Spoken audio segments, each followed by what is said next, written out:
Suri rumah yang dipandang rendah. Bantuan Kewangan Johor menggunakan frasa suri rumah yang tidak bekerja. Manakala ada satu gambar seorang wanita yang tengah menjaga anak, namun di bawahnya tertulis suri rumah tidak bekerja. Saya hairan, adakah yang tulis dan buat gambar ini seorang lelaki? Saya juga hairan, kenapa tidak ada sebarang penentangan? Bukankah menjaga anak itu satu kerja? Bukankah suri rumah itu satu pekerjaan?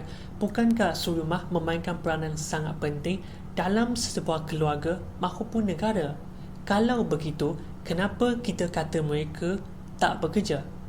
Dan kenapa kita tak guna frasa seperti suri rumah sepenuh masa? Bukankah ini lebih sedap untuk didengar? Dan pemberian bantuan kewangan ini juga ada satu syarat lagi, iaitu mempunyai suami yang sah. Sekarang ni, adakah lelaki tak boleh jadi suri rumah?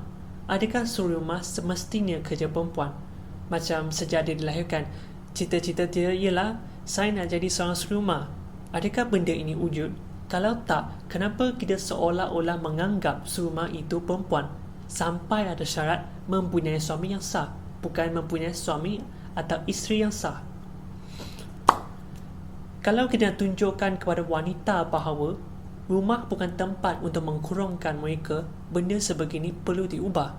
Jangan kita hanya tahu sebut terima kasih atas pengorbanan ibu, tapi kita kata dia tak bekerja, hanya jaga anak saja. Jangan kita lupa juga, suri dalam suri rumah membawa maksud pemaisuri. Pemaisuri. Kalau lelaki yang jadi suri rumah, mungkin kita boleh panggil mereka raja rumah. Ini sekadar cadangan saya.